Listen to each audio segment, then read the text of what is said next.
Buen día, bienvenido, hola a todos. Qué bueno poder compartir con ustedes cada domingo esta realidad mayor que nuestra existencia. Vamos a iniciar continuando, mejor dicho, con este tema que lo dejamos a medias el anterior domingo.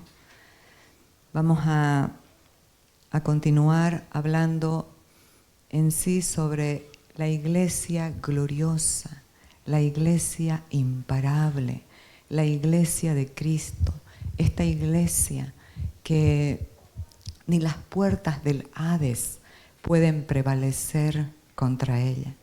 Nosotros tenemos el testimonio de la iglesia del primer siglo, esta iglesia que sufrió persecuciones, cárceles, circos romanos donde los ponían a los leones y todo tipo de abuso, de maldad, eran levantados como antorchas ardientes para iluminar la ciudad en el tiempo de Nerón. Era una situación muy difícil, pero ¿sabe qué? A esa iglesia no la paró nadie. ¿Por qué?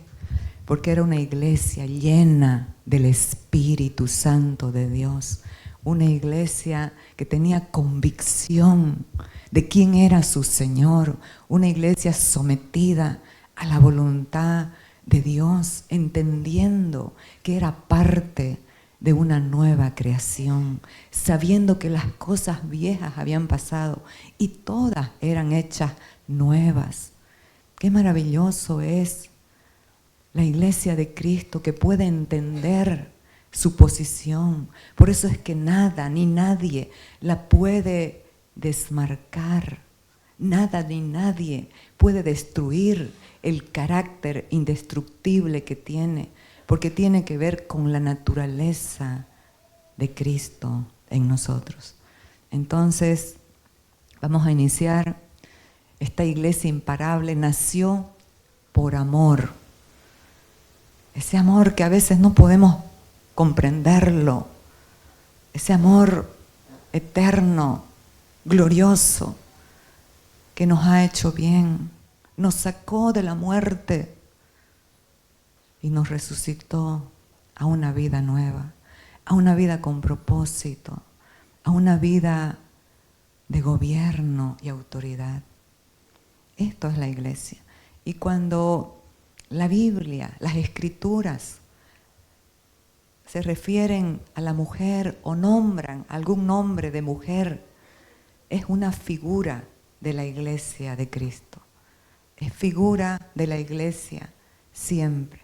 Así que aquí nos está hablando en Apocalipsis 12:1.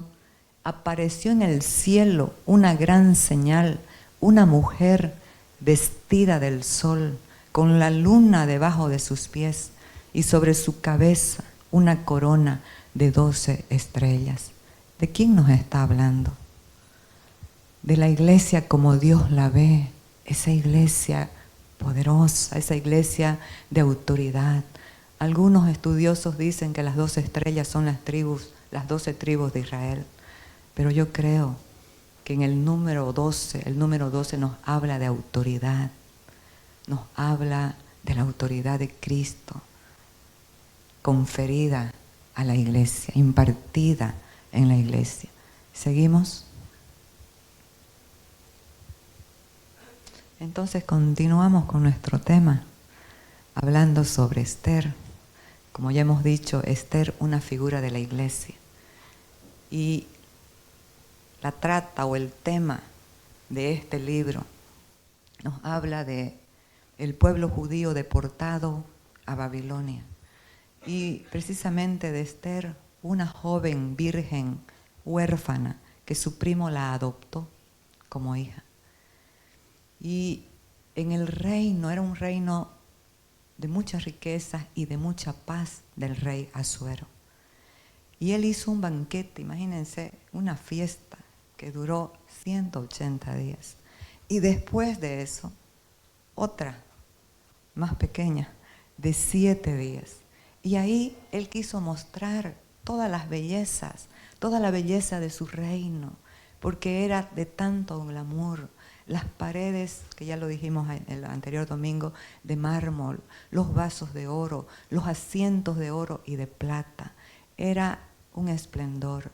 Pero la verdadera belleza para el rey Asuero no era lo material, era su esposa, Vasti, que dice que era una mujer muy bella.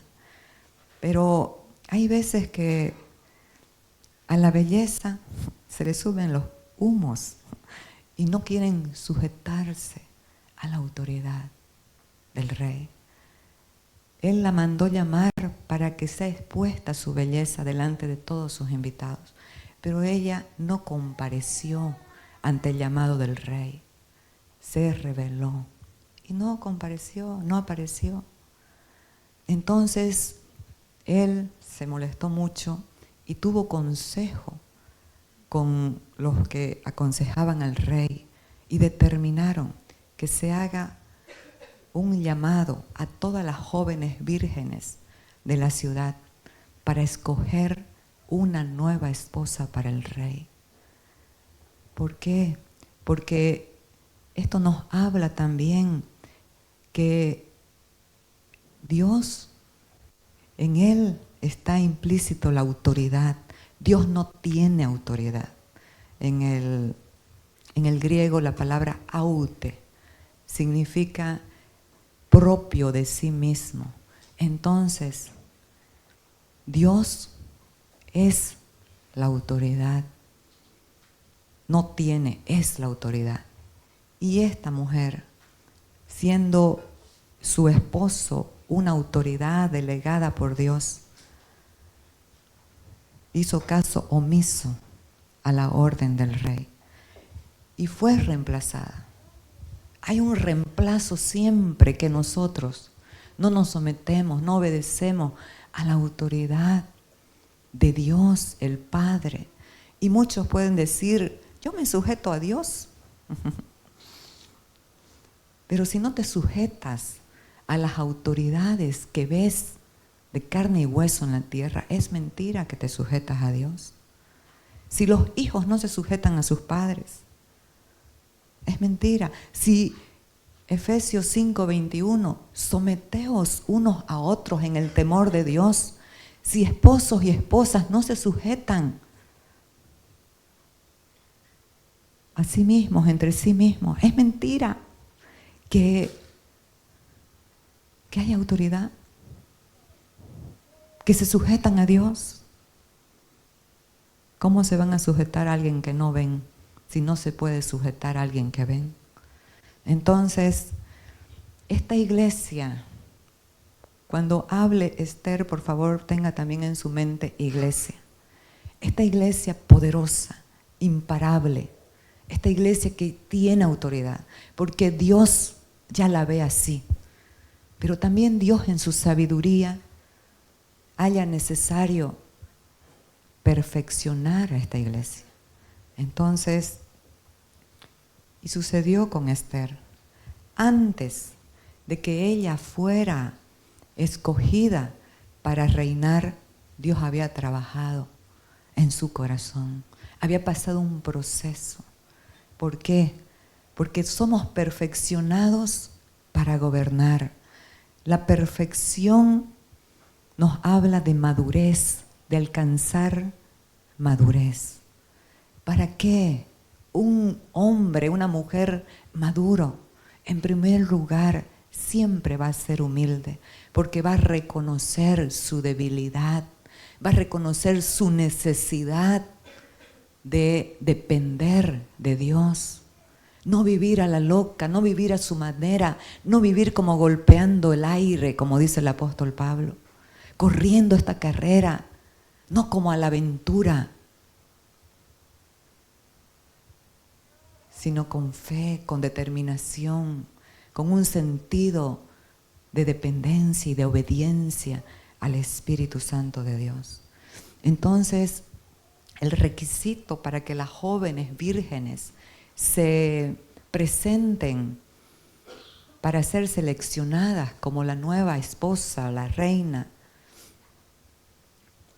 Tenía que ver con 12 meses, 6 meses, dice, para poder presentarse ante el rey, una joven tenía que completar los 12 meses de tratamiento de belleza prescritos, 6 meses con aceite de mirra y 6 con perfumes y cosméticos. Aquí, esta es una figura muy hermosa porque nos habla antiguamente. El aceite en el Antiguo Testamento era la representación o la figura del Espíritu Santo. Ahora ya no nos movemos por aceititos, nos movemos por la vida gloriosa del Espíritu Santo dentro de nosotros. Entonces, 6 meses con aceite, pero la particularidad de este aceite, que no era cualquier aceite, era un aceite de mirra con el cual envolvían, frutaban a los muertos. Ese aceite lo usó Nicodemo y José de Arimatea para envolver el cuerpo de Jesús. Entonces, esto nos habla de la obra del Espíritu Santo en nuestras vidas, en los procesos que pasamos. Dios va dosificando los procesos que pasamos, para que vamos renovando el entendimiento y podamos comprender. Y en esos procesos de desiertos difíciles, el Espíritu Santo de Dios nos lleva a la cruz, a morir al yo, a morir al gobierno de la carne. De verdad, porque nos podemos pasar toda la vida con una mentalidad de víctimas. Me hicieron, a mí me hicieron y me siguen haciendo y me hacen. Porque no morimos. ¿Y sabe qué pasa cuando morimos? Hay una resurrección y se puede ver la belleza de un carácter resucitado, de una vida resucitada, mansa, humilde, que no responde conforme al agravio que le hacen, que responde como respondía Cristo, siendo firme, sabiendo su identidad y su propósito. Entonces, después de estos 6 meses, los otros 6 eran con perfumes y cosméticos. En el Nuevo Testamento, perfume nos habla el apóstol Pablo, 2 Corintios 2:14, y dice que el olor de su conocimiento es un grato aroma, un grato perfume de vida a los que se salvan, pero de muerte a los que no aceptan, a los que no creen en Cristo. Entonces fue pues Esther llevada al rey Asuero a su casa en el mes 10, el mes de Tebet, en el año 7 de su reinado. Y el rey amó a Esther. ¿Qué tenía Esther? Su primo le había dicho, no digas tu ascendencia, no digas que eres judía, y acepta todo lo que el encargado te dé, no pidas nada. Qué hermoso. Una iglesia que no busca lo suyo, una iglesia que recibe de Dios por la gracia. Esta mujer llena de gracia se presentó delante del rey y dice que cuando el rey la vio, la amó y la hizo reina en lugar de Vasti, le puso la corona real. Pero ahí viene una ley que siempre está presente en los buenos tiempos, en las buenas noticias. La ley de la contradicción. Vamos al segundo. Aquí viene y nosotros podemos ver el gobierno del Espíritu versus el gobierno de la carne. Se levantó un enemigo de los judíos, un enemigo de Esther. Y le dijo al rey, hay un pueblo esparcido y distribuido entre los pueblos en todas las provincias de tu reino, y sus leyes son diferentes a las de todo el pueblo, y no guardan las leyes del rey. Y al rey nada le beneficia dejarlos vivir. En otras palabras estaba diciendo, hay un pueblo esparcido que tiene un principio de vida diferente. Un principio de vida diferente. Eso es lo que todos los que tienen a Cristo en el corazón comienzan a comprender, a experimentar, a sentir, cuando el Espíritu Santo viene a morar en nuestro espíritu. Porque inmediatamente podemos sentir el gobierno de una vida gloriosa, de una vida superlativa, de una vida que está por encima. Pero ahí entra la lucha. Ahí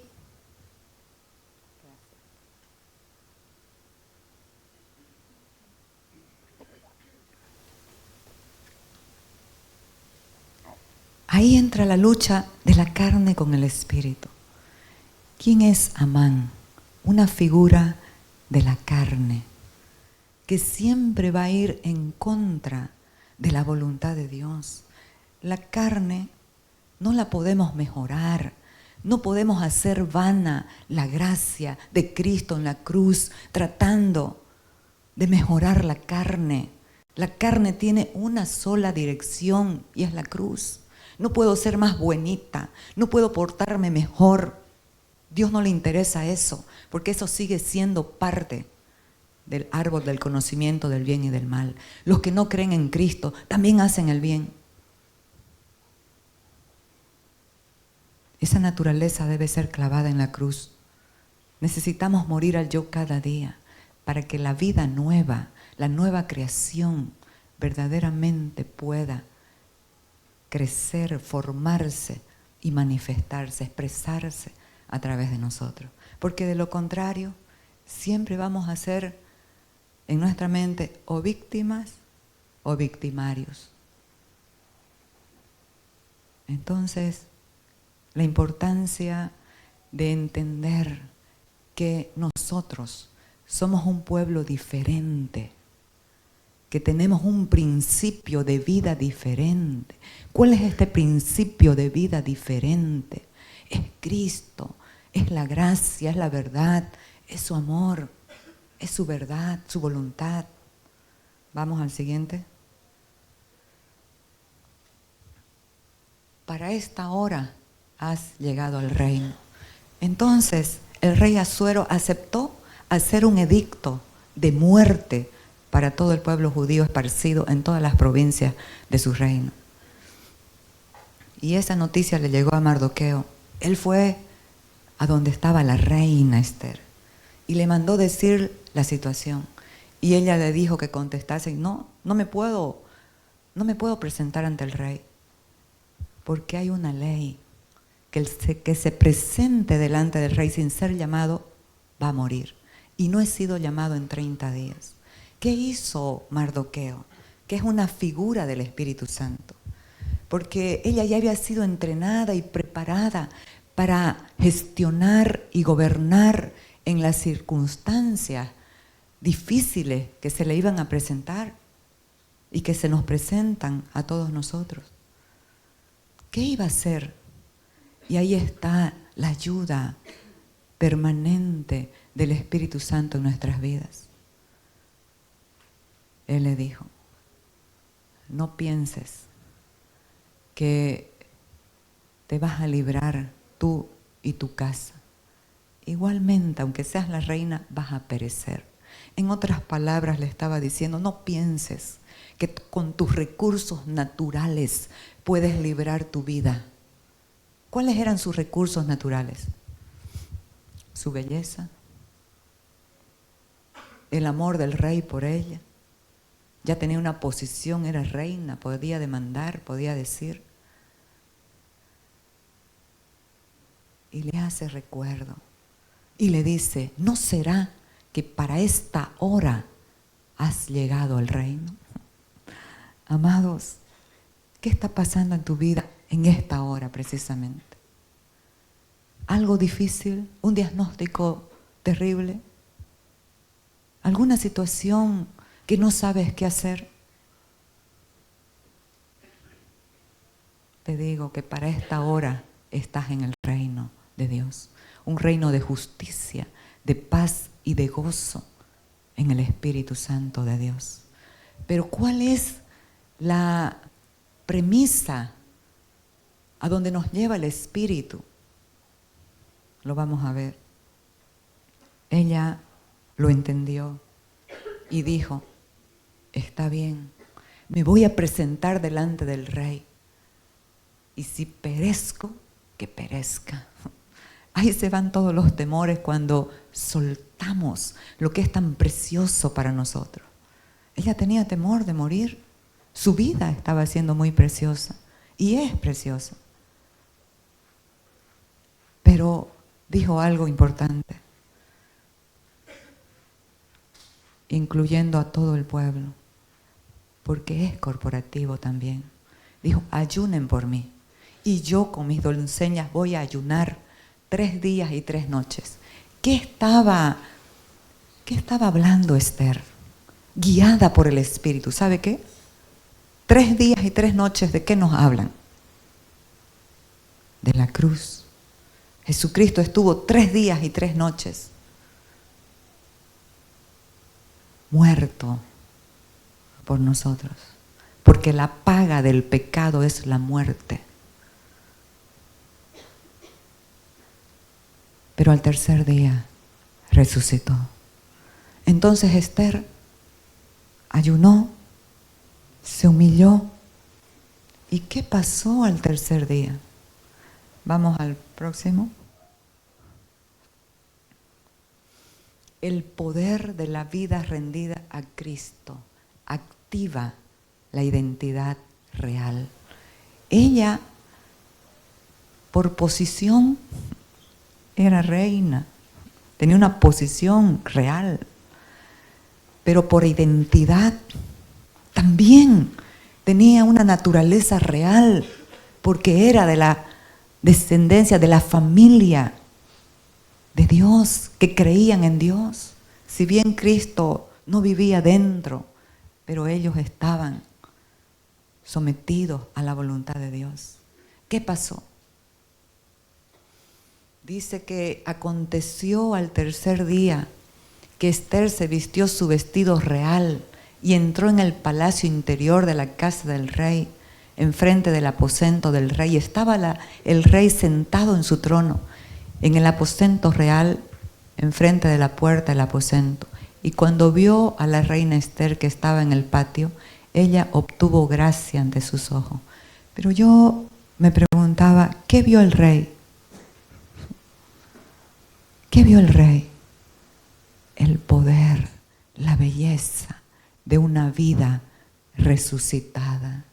Nosotros no podemos cambiar situaciones imposibles con armas naturales. Su belleza era un arma natural y la pudo usar, pero ella entendió que estos asuntos de gobierno, de Estado, eternos, no se pueden manejar por las obras de la carne. Estratégicas soluciones a situaciones imposibles solamente se dan en la presencia de Dios, en la intimidad con Dios, cuando de verdad decidimos rendirnos, cuando de verdad decidimos disponer el corazón y humillarnos para entender. Entonces, cuando el rey la vio, levantó el cetro, dándole la vida por la gracia. Y dijo con mucha solicitud, ¿qué quieres, reina Esther? Hasta la mitad del reino se te dará. ¿Qué es lo que pides? ¿Cuál era la estrategia que Dios le había dado a la reina Esther? 2 cenas. 2 cenas nos hablan de intimidad. Jesucristo dijo, yo estoy a la puerta y llamo. Yo, Apocalipsis 3:20, yo estoy a la puerta y llamo. Si alguno oye mi voz y abre la puerta, entraré a él, cenaré con él y él conmigo. Intimidad es lo que quiere Dios. Hay una pintura un cuadro de Rembrandt que muestra a Jesús tocando la puerta. Parece que tocó por mucho tiempo porque la maleza había subido. Pero la particularidad de ese cuadro, que es famoso, es que la manija para abrir no estaba por afuera, estaba por adentro. ¿Por qué? Porque Dios nos ha dado un libre albedrío, amados. No es que todas las cosas se nos van a poner a nuestros pies, no es que de pronto van a cambiar los esposos, no es que de pronto va a cambiar la situación, no. Si tú no cambias, nada cambia. No esperes. Yo soy cristiana, ya se tienen que poner a mis pies. No es así. Más bien, el representar a Cristo nos da una responsabilidad de manifestarlo de verdad. La manija de la puerta siempre va a estar por adentro, porque tú vas a decidir abrirla o cerrarla. Entonces, se hicieron las 2 cenas, el malvado de Amán fue descubierto, su trama, su maldad, y fue ejecutado. Vamos a la segunda, a la cuarta, creo. Entonces, aquí me quiero enfocar en esta iglesia gloriosa, en esta iglesia del Espíritu, esta iglesia dependiente de Dios, del Espíritu Santo, pero también versus una iglesia independiente. Y usted puede decir, pero ¿cómo va a decir eso? Sí lo digo. Porque yo era independiente siendo cristiana y hacía lo que quería y como quería y me iba tan mal. ¿Por qué? Porque Dios no va a bendecir en el error jamás. Dios no va a bendecir tus planes. Dios va a bendecir lo que oyes en lo secreto y le pides. Si Él te lo da, eso es lo que es bendición. Yo puedo soñar, puedo tener miles de estrategias. No se trata de estrategias humanas. La situación del país está terrible, me voy a Estados Unidos. Un inglés profeta. Cuando subió el anterior presidente tuvo temor al profeta. Y me dijo, me voy a Londres, allá tengo todo. Y yo le dije, ¿le preguntaste a Dios? No, me dijo, pero pregúntale a Dios, le dije. Pero vendió todo, gracias a Dios, menos su casa.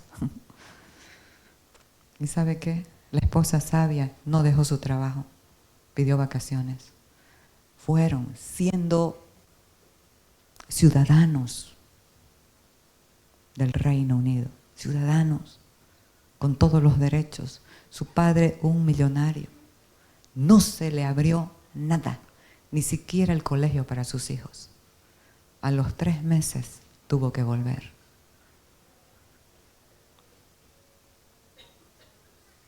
La vida de afuera, de los que no tienen a Cristo, se puede manejar de muchas cosas. Hay muchas astucias. La gente hace lo que sea para obtener lo que quiere, pisando, engañando, mintiendo. Pero esa no es la condición de la iglesia. La iglesia ya tiene todo en Cristo. La iglesia tiene un temor reverente. Entonces, las puertas de la muerte no pueden prevalecer contra la iglesia de Cristo. Pero a veces vemos circunstancias y situaciones que parecen que sí.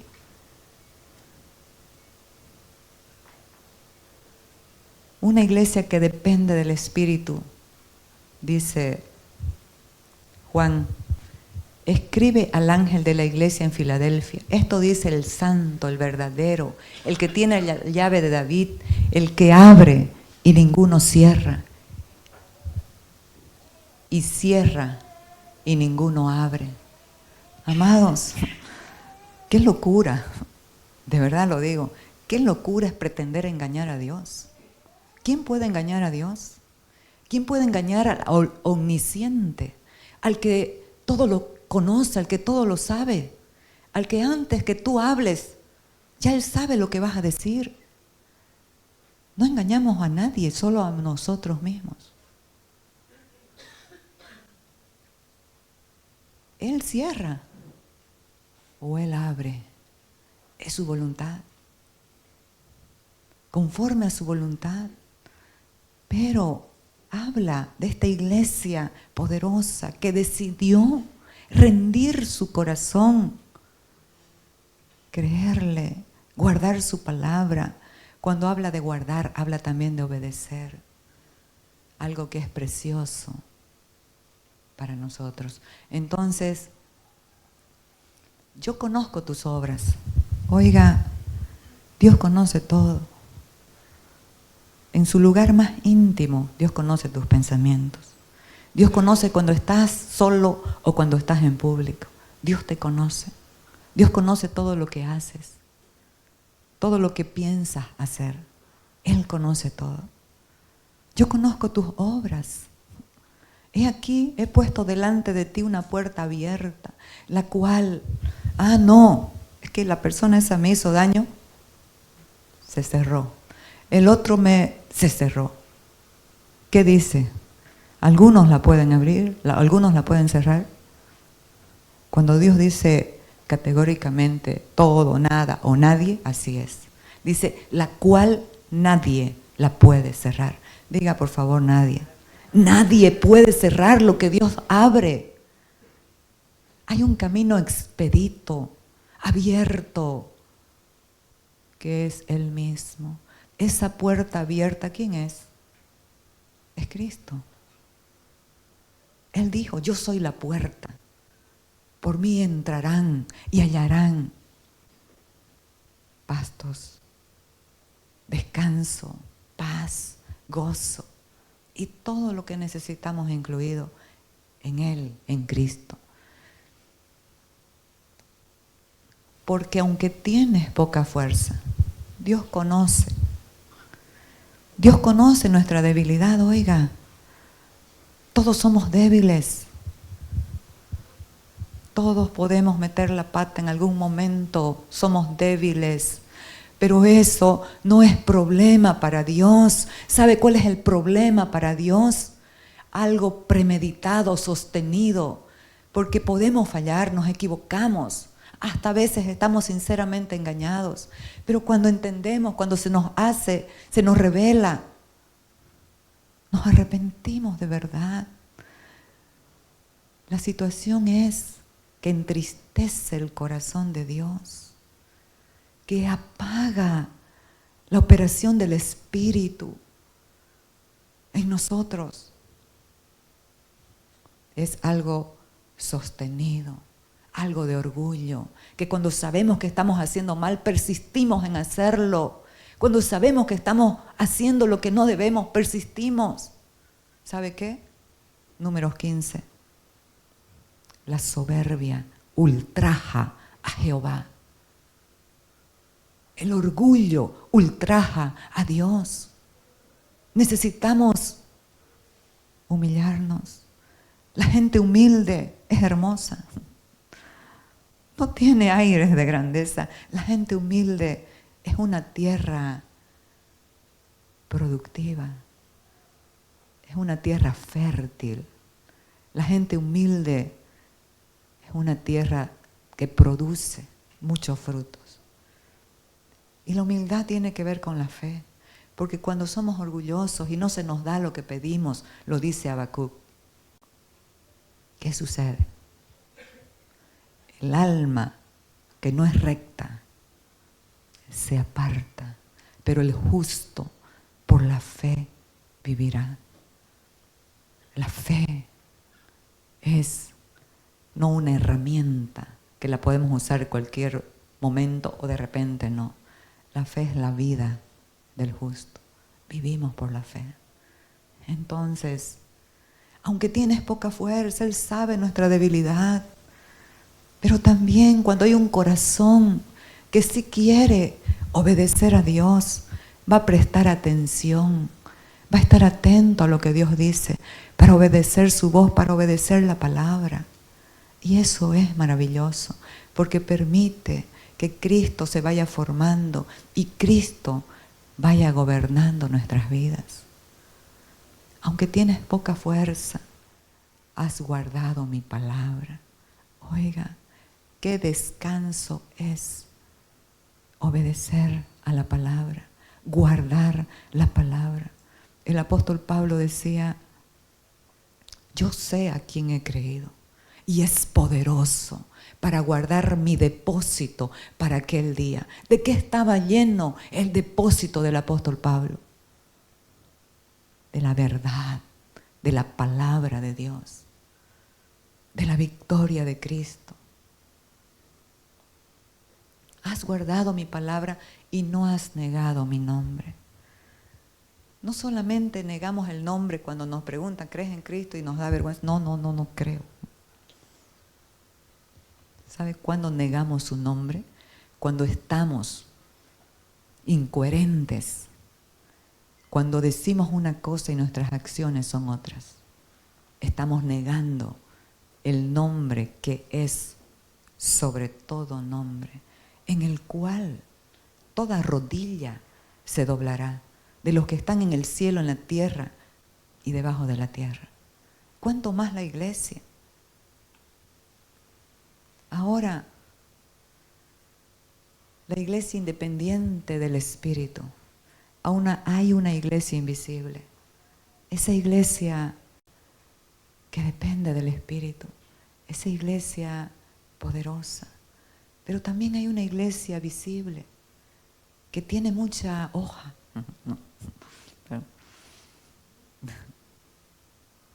Jesucristo tenía hambre y vio una higuera llena de hojas. Pensó que había fruto.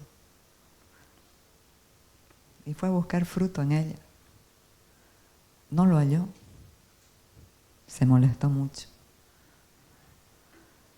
Entonces, puede ser una vida llena de hojas, llena de conocimiento, información, pero sin fruto.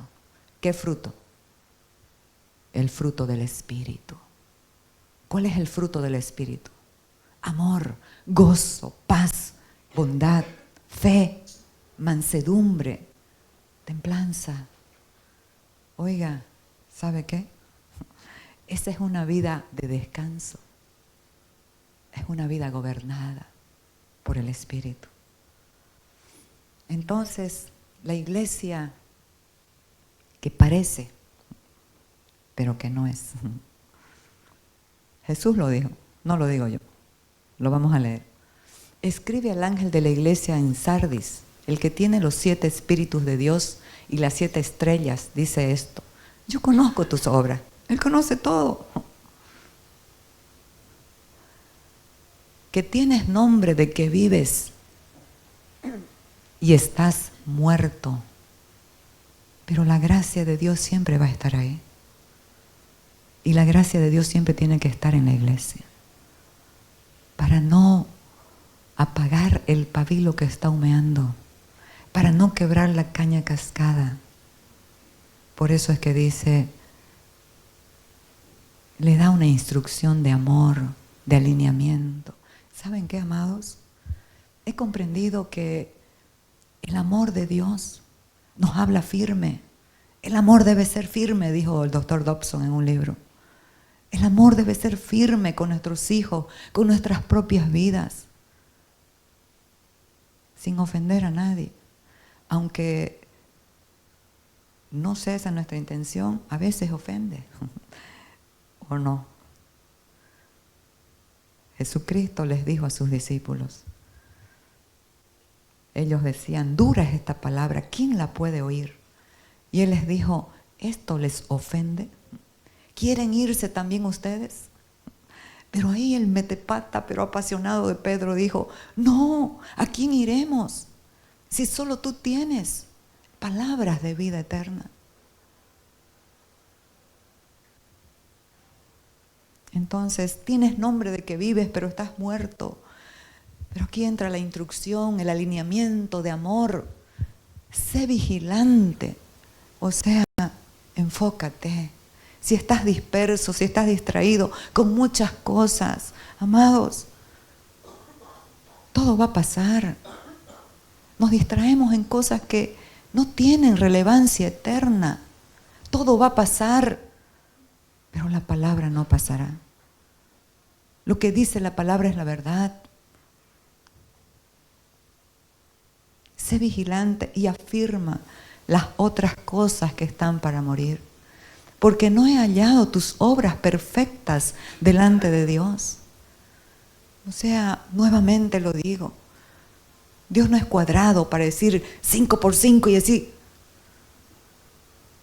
Nos está hablando de madurez. Y en el proceso de la madurez sí queremos dar a la medida. Si Dios te dice comprar 1 metro o 98 centímetros de tela roja, no vas a comprar 95 de tela amarilla. Necesitamos obedecer a Dios.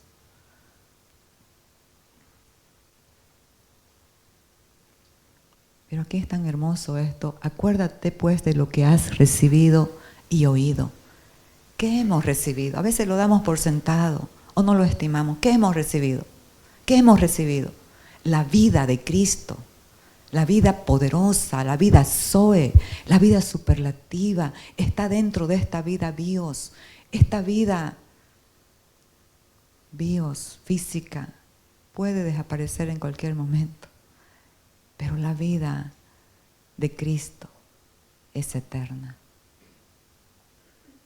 Esa trasciende la dimensión natural, a la espiritual, a la eternidad. Entonces, acuérdate de lo que has recibido, que una vida gloriosa, para disfrutarla, para guardarla, para cuidarla. A Adán se le entregó esta misma vida en forma de un Edén, con un árbol en el centro, el árbol de la vida. ¿Qué pasó? A veces nos preocupamos de las periferias, no de lo central. Descuidó y fue engañado. Y por eso todos sufrimos las consecuencias. Padres de familia, cuando no están en esa línea del espíritu, también los hijos sufren consecuencias.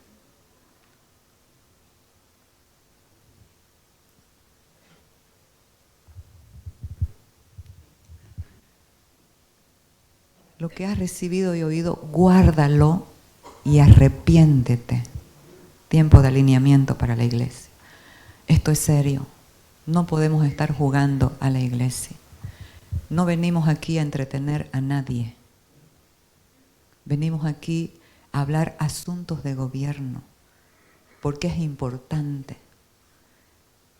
Nuestra vida es importante para Dios, para nuestra familia, para la iglesia, para nuestros hijos, para nosotros, y debemos cuidarla. Sobre toda cosa guardada, guarda tu corazón, porque de él mana la vida. Entonces, guárdalo y arrepiéntete. El apóstol Pedro en Hechos 3 habla a la iglesia y dice: arrepentíos y convertíos, para que sean borrados vuestros pecados y vengan de lo alto tiempos de refrigerio. Nuevo pacto. El refrigerio está en uno solo. Vengan a mí todos los que están trabajados y cargados, que yo los haré descansar. Hay un descanso en Cristo, pero hay un descanso permanente en permitir que su naturaleza se forme y nos gobierne. ¿Cuál es ese? Aprendan de mí, que soy manso y humilde de corazón, y hallaréis descanso para vuestras almas. Nos está hablando de naturaleza. Su naturaleza es mansa y humilde. Pues si no velas, vendré sobre ti como ladrón y no sabrás a qué hora vendré. Nosotros no sabemos cuándo viene el Señor. Solo el Padre lo sabe. Algunos se aventuraron a decir tal fecha, tal, fue un desastre. No podemos decir viene, pero sí sé algo, que si viene mañana o viene de aquí a 20 años, la iglesia debe estar preparada. ¿Cuál es la preparación de la iglesia? Rendirse a Cristo, arrepentirse, permitir su gobierno, tomar decisiones de acuerdo a su voluntad. ¿Sabe por qué? La iglesia del primer siglo no perdió el tiempo. Perseguida, encarcelada, comida de leones, pero nunca dejó de predicar el Evangelio. El Evangelio fue predicado en todo el mundo antiguo. Llegó hasta España, en todo el mundo antiguo.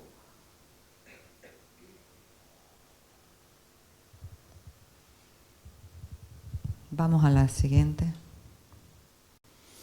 Y aquí, esto vamos a hablar un poco en el retiro de Farmacor el próximo sábado. El poder de una vida indestructible. ¿Dónde comienza? Con la fe y la renovación del entendimiento de toda la obra de la cruz. Y aquí dice, una vida indestructible y sin límites. La fe, creerle a Dios, no tiene límites. Los que limitamos somos nosotros. Aquí el poder de una vida indestructible y sin límites tiene que ver con la fe, tiene que ver con una mente renovada, tiene que ver con la identidad de saber realmente lo que somos y lo que portamos, y tiene que ver con la dependencia de una vida rendida al señorío de Cristo. Dice, y tiene que ver con naturaleza.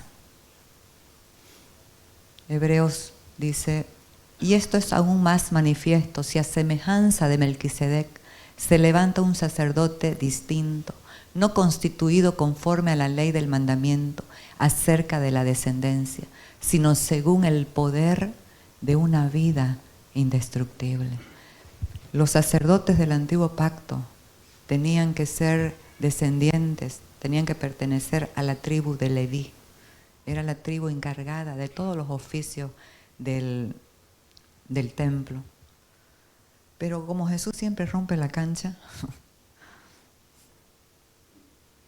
en el día sábado era su gozo sanar a los enfermos. ¿Saben por qué? Porque ahí estaba alguien mayor que el reposo que ellos tenían por cumplir ciertas normas, ciertos ritos. Estaba el verdadero descanso y nunca lo entendieron. Entonces, se dice que Jesucristo no era de la tribu, se sabe, mejor dicho, que era de la tribu de Judá, no de la tribu de Leví. Pero no era conforme a la ley del mandamiento acerca de la descendencia, sino según el poder de una vida indestructible. Cuando nos habla de Melquisedec, está hablando de un sacerdote que se lo ve en el Antiguo Testamento, en Génesis, con Abraham. Un sacerdote que dice que no tenía ni genealogía, ni principio, ni fin de días. Esa es la característica que se estableció luego en Cristo Jesús, el Señor. ¿Por qué? Él como nosotros, 100% hombre, 100% Dios, el Hijo de Dios. Pero también tuvo que ser perfeccionado, tuvo que ser alineado. Y lo dice. Por eso es que esta vida indestructible tiene que ver con la fe, de creer que nuestra naturaleza, Tiene que ver con naturaleza, de creer que tenemos una nueva creación. Somos parte de una nueva creación, que tenemos la naturaleza de Dios, la naturaleza de Cristo, una naturaleza santa, una naturaleza que tiene ese poder que nadie la puede destruir. Usted puede decir, pero todo lo que me ha pasado, lo que me han hecho, nosotros somos lo que permitimos. Nosotros permitimos que esas cosas nos afecten.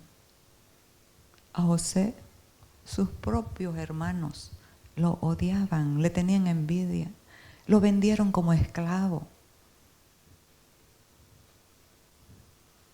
Pero él entendió con un entendimiento mayor. Nunca se creyó víctima. Él sabía quién era, tenía su identidad bien plantada. Era esclavo, pero él se veía como un administrador. Y así fue. El amo le dio a administrar toda la casa.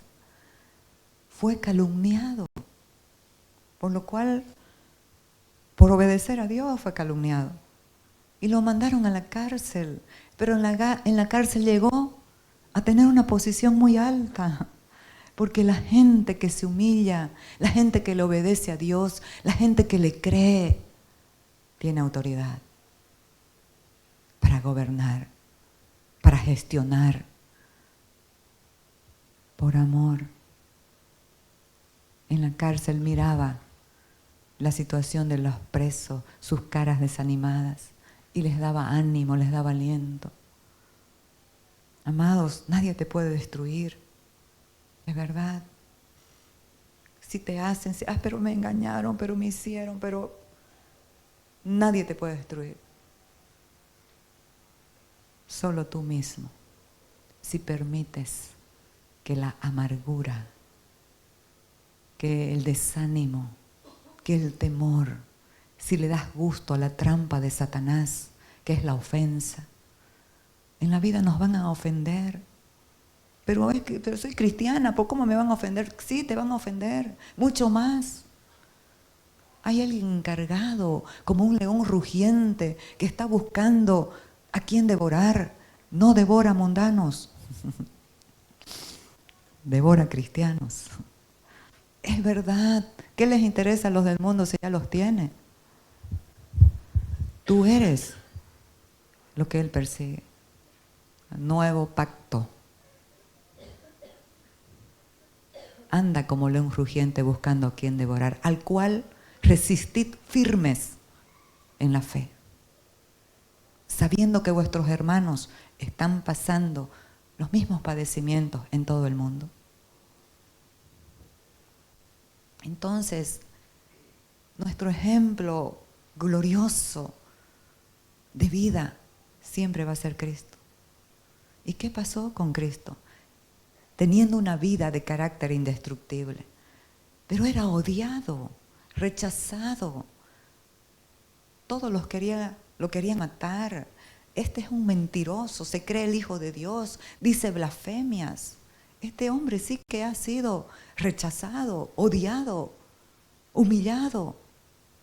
Nosotros no somos hijos de fornicación, como diciendo que él sí. Cosas terribles. Pero ¿saben qué? Él sabía quién era. Él sabía para qué estaba aquí, a dónde iba. Entonces, Cristo en los días de su carne, en los días de su cuerpo humano, ofreciendo ruegos y súplicas con gran clamor y lágrimas al que le podía librar de la muerte, fue oído a causa de su temor reverente. Y aunque era hijo, o sea, él era el Hijo de Dios, por lo que padeció, aprendió la obediencia. Y habiendo sido perfeccionado, vino a ser autor de eterna salvación para todos los que le obedecen. Filipenses dice que murió muerte y muerte de cruz, por lo cual le fue dado un nombre que es sobre todo nombre. Y aquí le fue dado algo glorioso, que lo habla en el primer según el orden de Melquisedec. Dice, para todos los que le obedecen, y fue declarado por Dios sumo sacerdote, según el orden de Melquisedec. Ah, esto le vino porque era hijo de Dios. No. Se humilló, se rindió, se sometió. Y cuando tuvo temor en Getsemaní, dijo, Padre, si es posible, pasa de mí esta copa, pero no se haga mi voluntad, sino la tuya. Esa debería ser la oración de todo hijo de Dios. En una situación difícil, si es tu voluntad, pasa esto, por favor, pero se haga como tú quieras. Pasemos a la próxima. Vamos terminando. El poder de la vida sin límites tiene que ver, ya lo dije, naturaleza, identidad y dependencia. Aquí Juan 13:3, la parte de abajo, dice, sabiendo Jesús que el Padre le había dado todas las cosas en las manos y que había salido de Dios y a Dios iba. Amados, usted es un hijo de Dios y necesita saber que el Padre le ha entregado todo en Cristo. Todo usted lo tiene en Cristo. Pero también necesita saber de dónde salió. Yo salí de mis padres, todos lo sabemos. Pero Él te diseñó antes de la fundación del mundo. Te dio una asignación. Tú eres único, nadie hay más igual a ti. Y te dio una asignación. Hablando con una persona hace tiempo decía, hay muchos comunicadores excelentes. Los que están en el canal, Valverde, Tufi Aré, Magui Talavera, excelentes. Pero cada uno tiene un estilo diferente, porque son únicos. Y a algunos les gusta algún estilo, a otros otro. Son únicos. Dios no se va a limitar a nada. Entonces nosotros salimos de Dios, salimos de Él, tenemos su naturaleza. Fue cortada por un tiempo, pero Jesucristo, esa es la gran obra de amor, la recuperó y nos las devolvió. Devolvió su imagen, devolvió su semejanza, nos devolvió su naturaleza, su comunión con Él. Entonces, que había salido de Dios y a Dios iba. Destino. ¿Cuál es tu destino? No, jubilarme algún día y esperar que me llegue la partida. No. Billy Graham hasta los, creo, 95, 96 años, puede ser, o más, predicó, habló, millones se han salvado. Nosotros tenemos un destino glorioso. Somos peregrinos en esta tierra. No ames tanto esta tierra, amados. Y me lo digo a mí misma, yo soy hincha de ser boliviana, de ser de aquí, cruceña, así, y vibro, pero digo, Señor, pero soy ciudadana celestial, soy ciudadana del cielo, esa es mi ciudadanía. Soy parte de un reino de luz. No nos arraiguemos tanto aquí a esta tierra, arraigados aquí. Soltemos, despojémonos, caminemos en libertad. Por ahí Dios nos manda a Irán como la mandó a Paulina. No, de verdad, no es fácil estar en esos lugares. Pero vivamos esta vida sin límites. Esta vida nadie te la puede limitar. Nadie puede limitar tu vida. Solo nosotros mismos. Una mente sin renovar. Un alma en gobierno. La carne en gobierno. Un alma en gobierno es un alma vacía, vacía de Cristo, que está en las periferias, buscando otras cosas. Esos son límites. La amargura es un límite. La falta de perdón es un límite. El temor es un límite. Entonces, amados, amar sin límites. Esta vida es sin límites. ¿Para qué? Amar sin límites.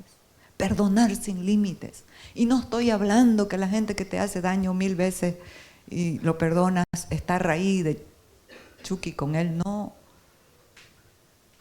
Estoy hablando de que cuando te acuerdes de la persona, no haya una espina en tu corazón.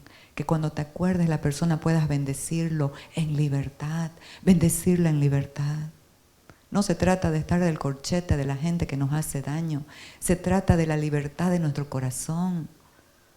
De poder encontrarlo en la calle y saludarlo bien. Bendecirlo cuando nos acordemos, cuando Dios nos ponga.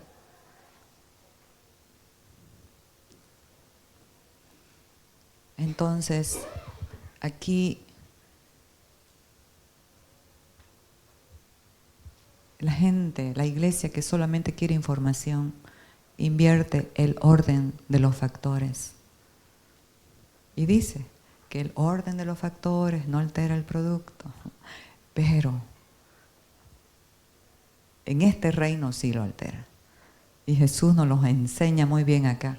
Vosotros me llamáis maestro y señor y decís bien porque lo soy.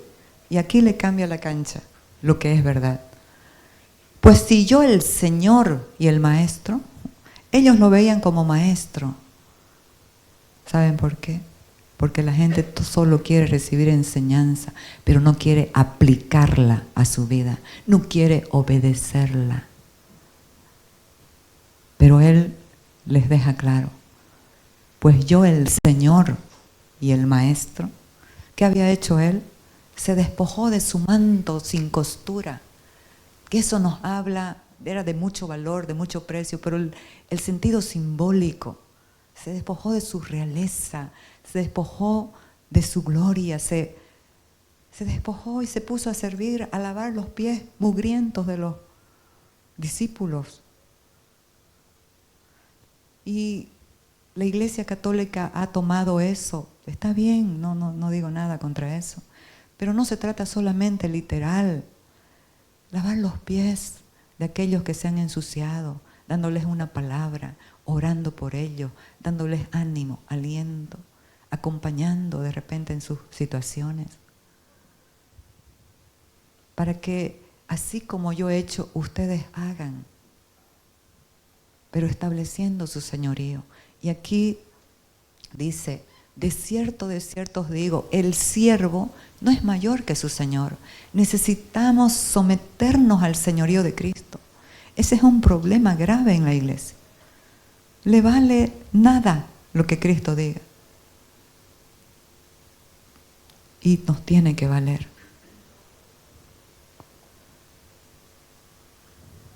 Ni el enviado es mayor que el que le envió.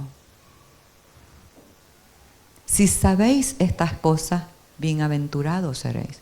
Amados, pero aquí hay algo que me tocó porque hay palabras puntuales que a veces las pasamos por alto, pero son muy importantes. Bienaventurados si las sabéis. ¿Saber para qué? Para ponerla en práctica. Y lo dice. Si sabéis estas cosas, bienaventurados significa más que feliz. Seréis si las hiciereis. Necesitamos someternos a Cristo, depender de Él, de su voz, porque si no vas a estar limitada a lo externo. La vida que Dios nos entregó es tan poderosa, no puede estar limitada a nada externo, porque el que nos creó nos entregó todo para vivirla. Y dijo, ¿por qué dudan hombres de poca fe? Las aves de los cielos no trabajan, ni guardan en graneros, y vuestro Padre Celestial las alimenta. ¿No hará por vosotros mucho más? Si somos sus hijos, si nos entregó a Cristo, si no escatimó a su único Hijo, para darlo por todos nosotros, ¿cómo no nos dará también con Él todas las cosas? Dijo el apóstol Pablo en Romanos 8. Es verdad. ¿Qué te puede limitar? Nada externo, solamente una mente que no ha sido renovada. Renovación tiene que ver con metanoia, cambio de mente, migrar a la mente de Cristo, a la mente de gobierno. Cambio de mente, un arrepentimiento verdadero. Si estoy en esta dirección, pero sé que está mal, no continúo, cambio la dirección. La siguiente. Aquí, la última. Deleite en el amor verdadero. Es ahí que podemos deleitarnos en su amor. Cuando comprendemos que su amor tiene también muchas facetas. El amor de Dios va a tener tiempos para nosotros de alineamiento. Y qué bueno que los tenga, porque los necesitamos. El padre que ama a sus hijos los corrige, los disciplina. Y dice que es verdad que ninguna disciplina al presente parece ser causa de gozo, sino de tristeza, pero después da frutos apacibles de justicia. Entonces, me mostrarás la senda de la vida. La senda es Cristo. En tu presencia y plenitud de gozo, delicias a tu diestra para siempre. Amados, terminando, quiero dejar unas recomendaciones. El apóstol Pablo dice en 1 Corintios 12, el último versículo: procuren los mejores dones, pero les muestro un camino aún más excelente, un camino mucho más excelente. Y comienza a hablar del amor. Si yo hablase en lenguas humanas o angélicas y no tengo amor, vengo a ser como metal que resuena o címbalo que retiñe. Y si diere mi cuerpo para ser quemado y no tengo amor, no soy nada. El amor es paciente, es sufrido, es benigno, es bondadoso. El amor no es egoísta, no busca lo suyo, no guarda rencor. El amor todo lo cree, todo lo sufre, todo lo espera, todo lo soporta. Nunca deja de ser, nunca se da por vencido. Deleitémonos en su amor, pero también permitamos que su amor se manifieste. ¿Con quiénes? Con todos, con las personas difíciles de amar, con los más buscados. ¿Cuáles son los más buscados? ¿Usted sabe? Aquellos que se ofendieron por algo y usted los llama y no le contesta. Le manda mensaje WhatsApp, no los lee. Esos se convierten en los más buscados. Pero hay que amarlos, insistir, orar. Amar con el amor de Dios.